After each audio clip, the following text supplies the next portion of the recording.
Welcome back to Midlife Crisisses. I'm Tyson, one of the hosts. Thank you so much for liking, subscribing, commenting, sharing. All of that stuff helps us continue to do this podcast, and we would appreciate if you would continue to do that each and every episode. We love you guys so much. We want to keep doing this, and that is one of the ways to guarantee. Nothing in life is guaranteed. Guarantee it. Yeah, okay, that we will keep doing this. So smash that subscribe button, that like button, that follow button, whatever buttons are there, smash them all. And we really want to hear from you guys too. We want to hear about your midlife crises. We want to know what kind of stuff you are going through so that we can talk about it and share our insights about trying to survive this bull as well. So let's get into it. Hey everybody, welcome to Midlife Crisisses, the podcast. Today we're talking about mental health. How's you doing? How's your mental health going? What is mental health? Do you have a therapist? Do you need a therapist? Are all therapists the same? What have you learned? When have you taken a break? We get into all of that today, and we're without Tyson, which means it's a shorter show, and it's even better because it's just me and William. Join us on Midlife Crisisses, the podcast this week. What's up, everybody? Welcome to Midlife Crisisses, where we talk about the struggles that we're going through. So hopefully you have something to relate to. I'm joined today by my friend Bradley. Our other co-host, Tyson, is at a super secret, undisclosed location. Very secret. He will be back soon. Yes. Tyson is the third. And, he's not here, so we can say whatever we want about him.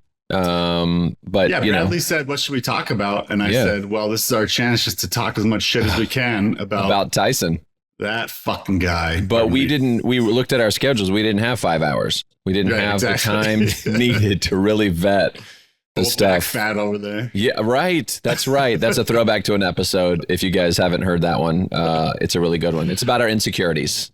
Because that's what we do here on the show. We're so glad you guys are here with us. Thank you for liking. Thank you for subscribing. I've actually been looking over some of the numbers. It's pretty exciting. We're growing, which is great. You guys are doing your part. You're sharing the show. You're sending it to your friends. Thank you for that. We'll be getting some more questions, which is great too. Love the engagement. Love hearing from you guys. That helps us because we know we're on the right track, and we want to keep doing this for you guys and for us because it's fun. Yeah, I like hearing your problems too. Like that's one of the best parts about it is, we think we got it bad, but some of the comments we've got, everybody goes through different things at some point, and it's so awesome to have this community where we can talk about life as it is, not as we thought it would be, not as it's glamorized, but life, just life. And I want to lead with the question, and then I'm actually going to bounce back a little bit because you had something big go on recently. The question today, and this may sync up with it too, is what are you doing for your mental health? How is your mental health, and are you actively doing anything about it, or is it like your car? You only do something when it breaks, and then you decide I need to get more sleep, or I need to see a therapist, or whatever. This is coming up for me because it's summer here in ATL. I'm a content creator, dad of 2, and they're both home all the time. And we've got camps and stuff like that going on, but it just totally changes my workflow. It changes my mental flow. My nights, my kids are staying up later, so I'm not getting as much time just to like sit and watch something. I'm not able to hang out with my wife as much, like all this stuff. So it's like this whole new schedule that you just get dropped into. And I know it's only 8 weeks, and I know summers go by and kids grow up, and that's all worth noting. But right now there's shrapnel everywhere. I've got laundry on the bed. My kids are out at the pool with my wife just to get a break from me. Because anyway, so that is happening. So we're getting mental health, but that relates to you had a major milestone. You turned the big 4-0. How is your mental health now that you're looking down the barrel of the rest of your life? It's a loaded question. Talking about a barrel, definitely a loaded question. This guy, dad jokes. You won't escape dad jokes here on this show, guys. I turned 40, a couple weeks ago now. It feels the same. Yeah. I'm not dreading it nearly as much as when I was leading up to it. It's definitely scarier, like when you're 39, about to turn 40, than when you're actually 40. Yeah. It is what it is. Right. It's a new decade. There's some good things too. It's like, I like measuring my life in decades for some reason. I like that. I had the 20s, 30s, and now the 40s. And it's like a new opportunity to make the most out of this period of my life. That being said, mental health wise, I'm getting to that point again where I've let the thing slip for too long, mental health wise, and I'm trying to claw it back as I need to, as I can. I think the biggest thing is just, it's like you get so caught up in other people's stuff sometimes, friends, family, work, everything else, that like over the years, I've forgot to make like space for myself and like value myself. And it's more than like eating well or sleeping or working out, although that is part of it. It's also just like doing the things that I like to do for fun, like things that excite me as a person, find like more community, like all of these little things, like focused on my daughter, who's the best daughter ever. She's 5 years old and she is incredible. But like since I moved into my new house 4 or 5 weeks ago, I went on one underwater photography trip. I am an underwater photographer, if you don't know. Top in Denver, if you ask Tyson. The best. But because of that, and I share custody half the time with my ex-wife, I've had my daughter for almost every day except for 5 in the last 6 weeks or something. So we moved right before that, and it's just been like no time at all to think about anything except for work, moving, family, and it's kind of catching up to me again. And now I'm like, oof, I have got to make some space for myself, like honor myself, love myself a little bit more, because like if I don't, then everybody else is going to suffer too. So it's like I'm at that point where I need to take a step back again and focus on self-love. How would you define mental health? Because that's, it gets thrown around a lot, and I think it's an easy one to go to. But as we were talking through this, I was kind of like, what does that actually even mean? What do you think about that? Yeah, I think it can be a lot of different things, of course. Like, I think you can talk about it more clinically, like mental health as far as disorders, depression, anxiety, diagnosable ADHD, things. Yep. Things like that. But then also it's just like, how are you? Like, how do you feel? Are you sleeping good? Like when you have time to sleep, like, are you sleeping good? Are you feeling good about yourself? How's your confidence? How's your, just your general take on life? Do you feel like you're able to slow down and enjoy things? Or are you constantly running from project to project? Do you feel in control of your life, or does it feel like it's a roller coaster and you're just trying to catch up to it all the time? I think those are some of the most important elements of it for me. Yeah, I think that's good. It's like, I think for a long time there was no real focus on it. But I think a lot of that is pointed toward the idea of like clinical stuff, or like you should go to a therapist, which is great. And we're pro therapist on the show. I went to one for about 3 years when I was in LA, and it was real formative in me becoming myself, kind of like growing into an adult. But I think also it's the little things that like, maybe previous generations would just be like, oh, you having a bad day? Sorry, like got to go do this thing, like ignore it, push it down. But I think you make a good point. It's like kind of that inner life, kind of like how you feeling. I think a lot of people just, I think, if you're a listener and you've either thought mental health is like, just a term that one political ideology has made up and you're like, I don't believe in this stuff, then I think you're probably like, what does that actually mean? But I think what it means from the standpoint of like, you have a bad day, maybe you're really short with people. I find my mental health can be demonstrated. Like I can figure out when I'm not in a great place, when I'm starting to get really short with usually my wife and my kids, or even little stuff. I don't have road rage. That's never been a thing for me. But I'll be sitting in traffic and be like, what is this truck? Just turn, And it's like, I can see that my patience level has gotten so low. And that's like a major part of my own kind of like interior peace, I guess. Like it's gone. And I think some of that happens for me right now, all the schedule stuff where it's like when I guess I can work before sunrise, or like, so I have a 5-year-old and a 12-year-old. And I thought the sleep issues would be with the 5-year-old, because a lot of times he's waking up, he's going through a growth spurt. When that throws off my night's sleep, I like to get to the gym early, but if I've been up for, from 2 to 4 in the morning, I'm not going to go try to work out at 5. and drop a weight on my head because I'm asleep doesn't work out. And so then like now he's sleeping really well, which is great. We're kind of past the 2 or 3 weeks of this like whole growth spurt thing. And now my daughter's having so much anxiety at night, and she's like really worried that she's not going to fall asleep. And so after 5 minutes of laying in bed, she's not asleep and she's worried about it. So she comes all the way up the stairs and then she's crying to us. And that's happened the past 2 nights in a row. And I'm just like, what is happening? So my sleep hasn't been great. And I think that's one of those things that I can point to also is like, when that's not happening, then I'm just not as good, as nice, as I don't have as much bandwidth. I think maybe for me, like that's where mental health shows up the most, is like, not so much like how I feel about myself or if I'm in a funk or whatever, but like if I'm really impatient with people, I can tell that's coming out of you need to walk away. Taking care of yourself. Yeah. And I think I do take care of myself, like you said, in the real obvious ways. I eat pretty healthy. I like to work out, but I think I don't schedule. And this is something that I've learned in the past. Like I actually have to put in my calendar, like mental health time for me, call it whatever you want. Like, but on Thursday at 2 to 3 is, I'm not going to schedule anything during that time. I'm going to mentally get out. I'm going to get out of the house. I'm going to go do whatever, go get a coffee, so almost like you would treat yourself on like a holiday or a birthday or something.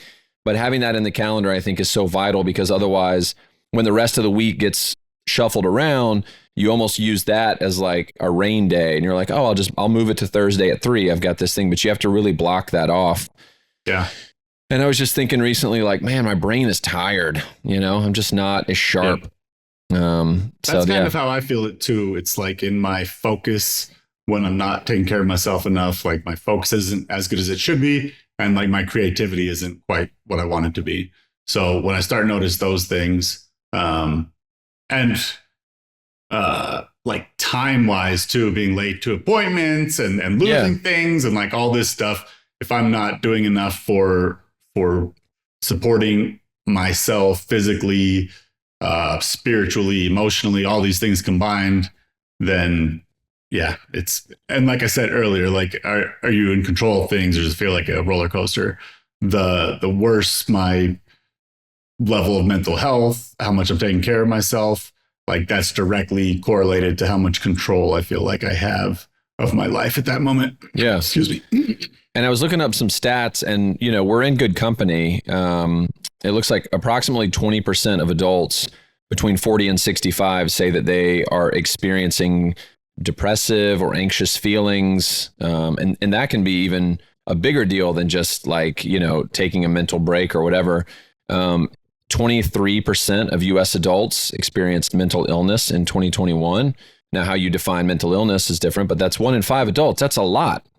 That's a lot of us, that aren't really talking about it or don't bring it up. And I think maybe it's because it's a little, like I get to see such this juxtaposition in socialization between how my wife interacts with her friends and I interact with my friends. And I think, like when I see people I know, it's at the gym at 5:30, I'm not going to go up and be like, how's your mental health? It's like, those are the moments that like I'm trying to clear my mental health right now. Like, leave me alone.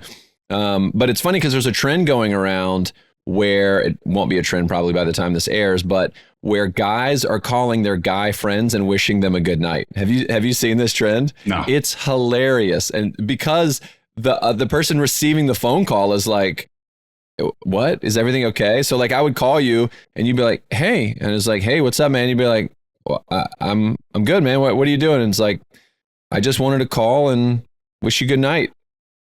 And it's like so awkward because the other, it's like silence usually in the videos. And then you hear the person on speakerphone be like, you just calling to say good night? Like because usually guy to guy, we can't really comprehend like what an odd thing. I don't call my parents to wish them good night. I tell my family good night, but so it's just kind of funny because I think sometimes we're kind of awkward as guys in our interaction with each other on those types of topics, even simple stuff, because that's just not really how we normally naturally relate. So you kind of have to go out of your way to ask somebody how they're doing. I mean, other than you guys, you and Tyson, I feel like I very rarely talk about how I'm actually doing with like any of my my friends, and some of my really good friends, I don't know. It's just so difficult for us to talk about like how we're actually doing. Like we've spent a ton of time together. We have similar upbringing, everything. But for whatever reason, it's just like, it's the guy thing. It just doesn't. Yeah, it doesn't just naturally come out. Yeah. Yeah. It's like you gotta find a way to get it in there or something like that. Mm-hmm. I think I was realizing this too. Probably calling them late at night and telling them good night might not be the best. That's our challenge. That's our challenge before the next show, before the next episode. Each of us has to call somebody and report back how that went, if it was awkward or what their response was. And it can't be like a brother. It needs to be like someone who you're friends with, but are also going to be like, why? They may not even pick up the phone. Depending on when you call, you may not even get them. You probably have to call 4 or 5 people before they're going to pick up. I think that's what I'm going to have to do. Yeah. Well, I think also... How's your mental health? So you talked about it a little bit. You said it's okay, but... Yeah, it's okay. I think also summertime is crashing, yeah? Yeah, summertime's crashing, and a good friend of ours passed away from cancer 2 weeks ago. Just had the memorial service yesterday. And I think, and she's a mother of 4.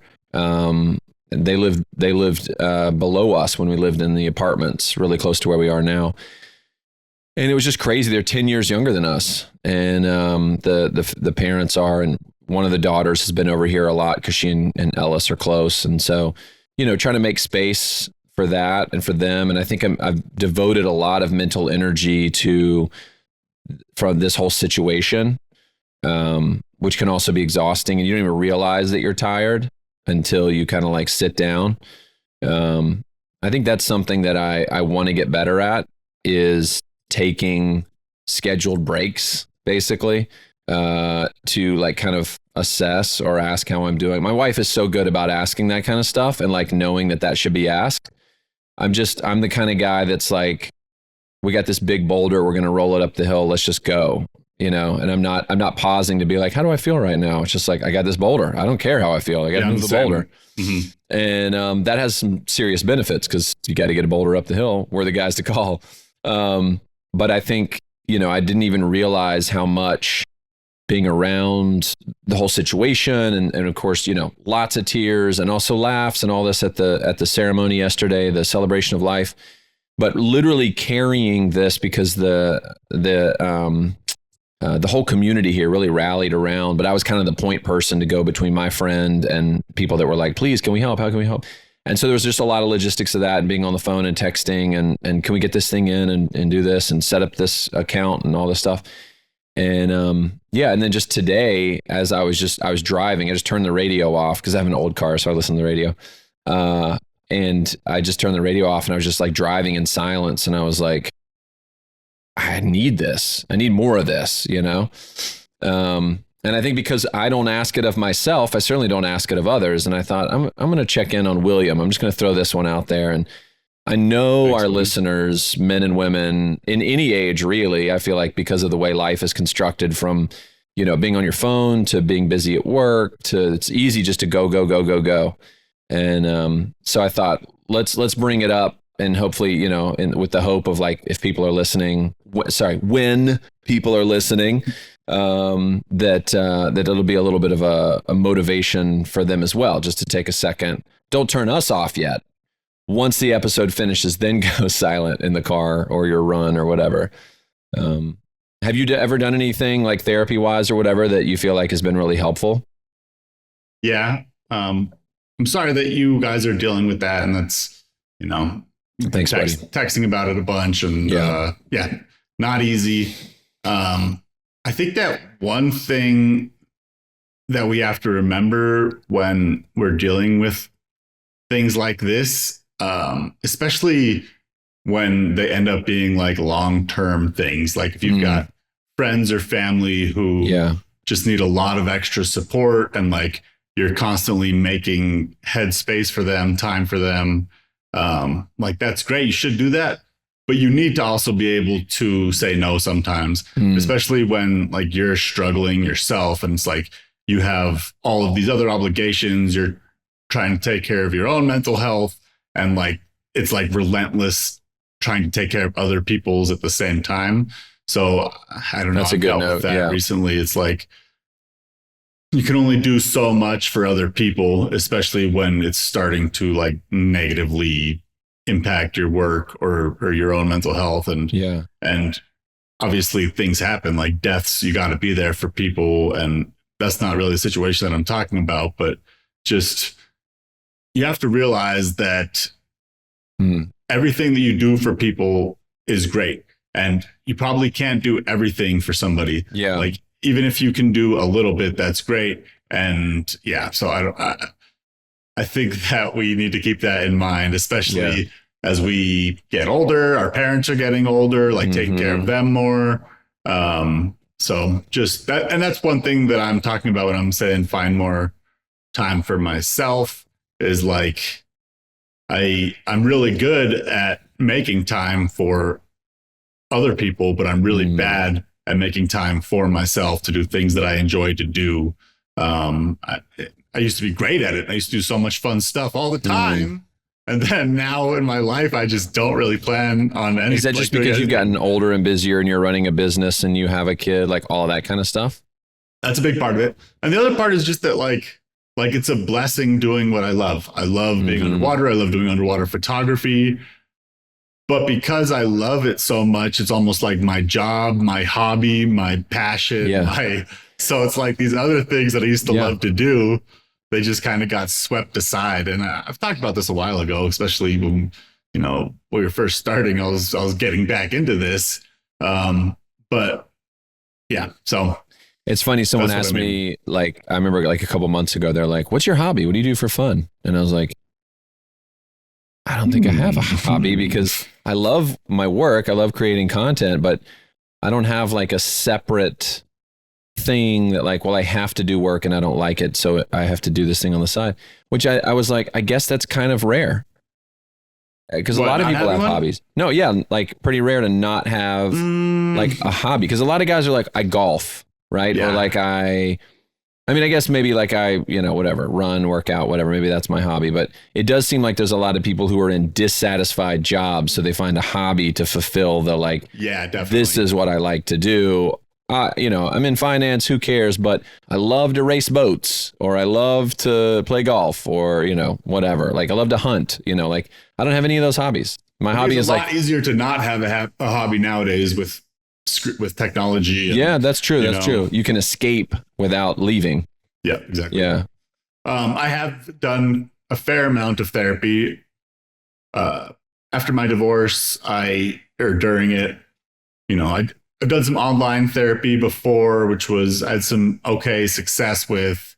Kind of went through a few different therapists, never really found a good one that I connect with. But last year, or maybe late 2023, I found a guy who I really like, and his therapy wasn't like what I thought it was going to be at all. That's interesting. There was a lot less, and I think there's different types of therapy, and I think sometimes they're good for things. Some things, it depends on the therapist, but this one was really the kind who was like, how do you feel about that? Like, what does this mean to you? Like, instead of offering many like pieces of advice, it's mostly you were going in looking for like basically a coach to tell you what to do. Yeah, exactly. And he was more of like woosaw and trying to get you to figure it out, right? Yeah, which has been really good. I think I need to start seeing him again.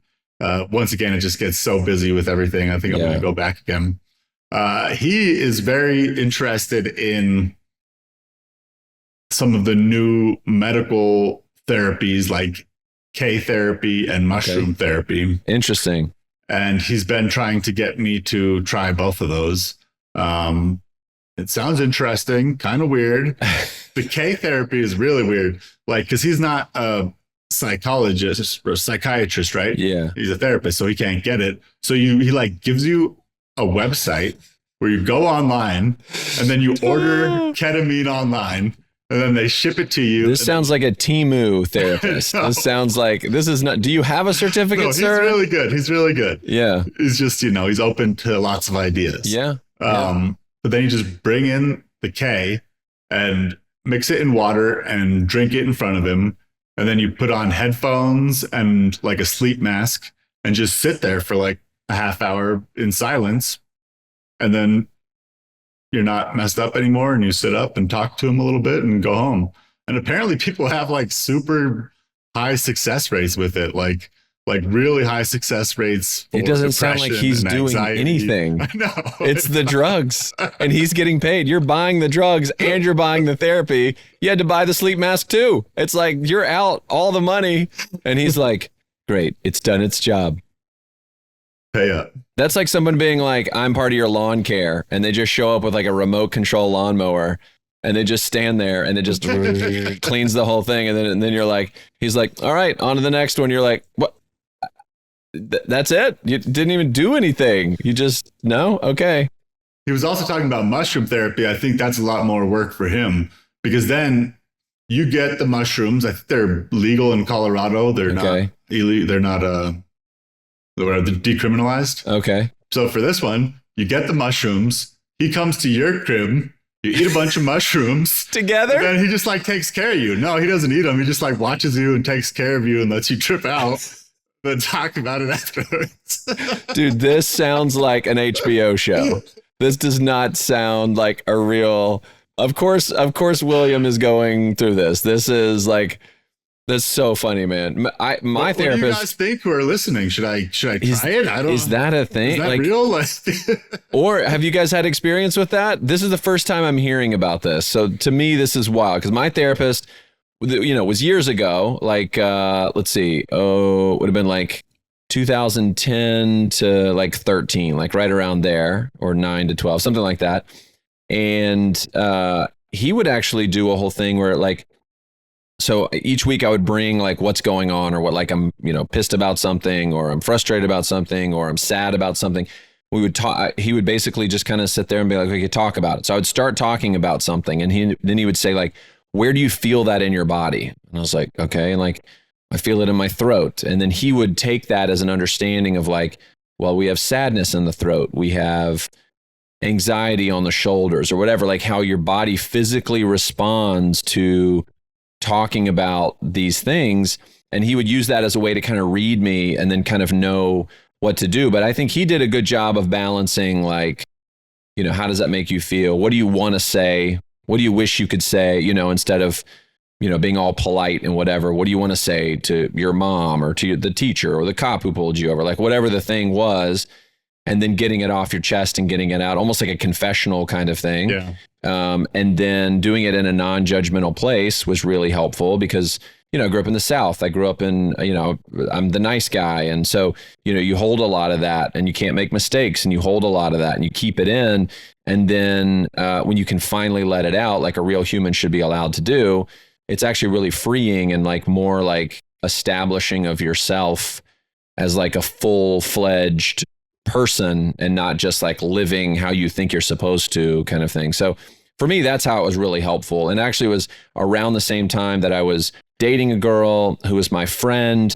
We were really good friends, but it kind of wasn't working out and I didn't know what to do with it. And we were able to like look back at my dating life and realize there was like a common thread of me basically changing to become who I felt like that person wanted, just to close the deal, to make it official. Like, well, yeah, but you're not like, you're too loud. Okay, I'll be quiet. Great. Does that work? Can we sign the lines now? Can we go? And then around that same time, I met Kirsten and I was becoming more confident, just like, hey, this is me, take it or leave it, And that took a while to kind of authentically get to that place. But that was my experience with therapy, which was very helpful. But I think, I don't know. There's grief counselors, there's grief therapists, like my good friend who lost his son back in October. He and his wife are specifically at like a loss grief therapist who, understands the difference between like something really big going on in your life. You lose someone from cancer or, you lose a child versus, I'm really angsty. I'm trying to deal with my, anxiety about work or, I don't know, whatever other ailments would be. But yeah, sometimes you got to bring the pros in, sometimes you just can't do the work yourself. Or if you try to like hang a TV and you think it's all right, I got this, I'll just do it myself. And you're like, Probably should have seen the therapist. Thought I could have figured this one out. Should have hired that one out. Should have contracted out my mental health fixing on that one. Yeah. And I think that's a really good point as far as it makes such a big difference what kind of therapist you have. Like for myself, there's a lot of behaviors that I have that are more like I have ADHD, and some of these things I've been dealing with are really hard to understand. And if like a therapist isn't a specialist in that certain arena, then like a good one won't even try to dwell into that. Yeah. But like for you, it might be really important. Like, you know, you're noticing these things, you feel these things, you're seeing things online that you can connect with about it.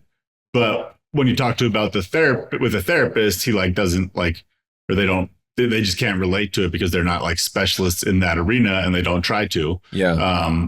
So I think it's important to find one that like your mental state kind of jives with.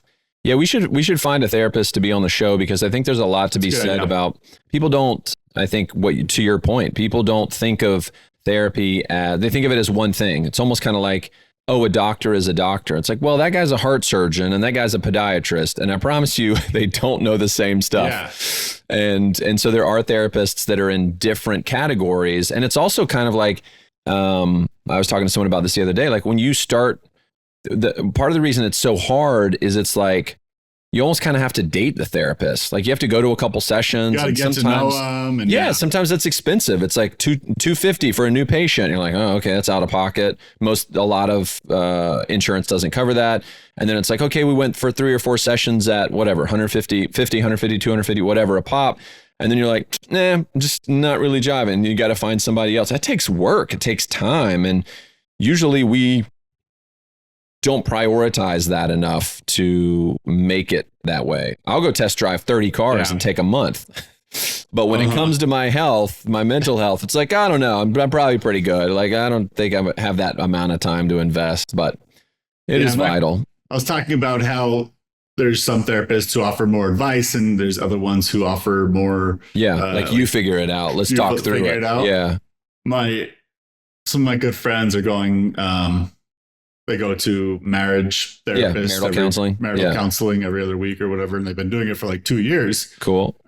We did that as well for a little bit, my wife and I. And eventually my friend is just like, listen, we're just going through the same things over and over again. And you're just asking us like how we feel about it. Yeah. And like, you're not calling things as they are. You're like, still like, so anyway, they left. And then he found a new one, and this one is like much more advice oriented and like calling things out as he sees them. And he's like, yeah, it's so much better. Like, yeah, that's a great point.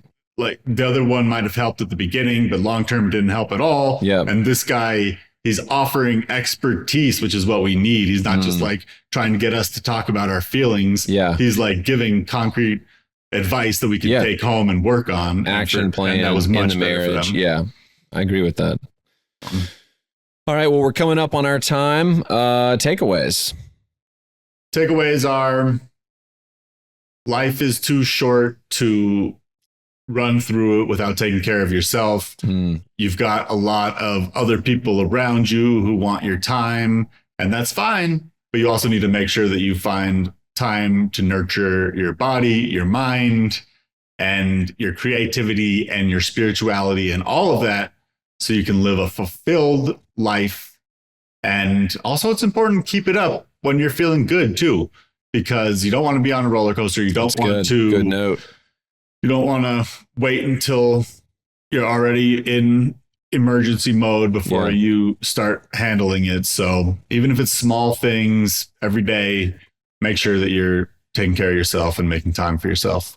Yeah, it's like the worst time to start a savings account is when you don't have money. It's when you're broke. Yeah, exactly. We should really start a savings account. All right, let's make a contribution. No, we don't have any. That's why we should have already had a savings account. I like that. I think my takeaway is a reminder that I gotta stop every now and then from pushing the boulder up the hill and check in. And when you're a parent, or a spouse, or you just have some close friends, you kind of owe it to them too, to do that kind of thing, to make sure you're staying as sharp as you can be. Yeah. The best dad you can be, the best husband or boyfriend or partner, or, even CEO. If you're the CEO of a company, you owe it to your employees for you to be sharp and ready and not just pissed off all the time or whatever. That's part of the success of that. So yeah, and being present, like I was saying, one of the things I notice when I'm not taking care of myself is I'm just not as present. And no matter what I'm doing, especially hanging out with my family or my daughter, like I want to be present. I don't want her to like see me daydreaming or like drifting off. And same thing with being like a boss. You need to be able to focus on your employees and the situation and what's happening. And so, take care of yourself, because it trickles down to every single element of your life and all of your relationships. That's good. All right, guys. Not sure if Tyson will be back for the next one, but we do have some guests that we've been talking to, so we'll probably be having some guests on the show soon too, including maybe we'll start looking for a therapist as well. Maybe this show needs a therapist. But for now, make sure you're liking and subscribing. Thanks for all those who are. Please continue to share the show. We have a good time doing it. You have fun, William? You have fun doing the show? Yes, I love it. It's it's a highlight for us. This show is definitely therapy for me. Like it's really great to have somebody I can talk to about some stuff that's going on. And I also just love hearing other stories from the audience about what they're going on and realizing we're just all going through this together. Yeah, that's the only way to do it. All right, guys, for now, have a wonderful day. We'll see you next week, and keep on crisising. See ya.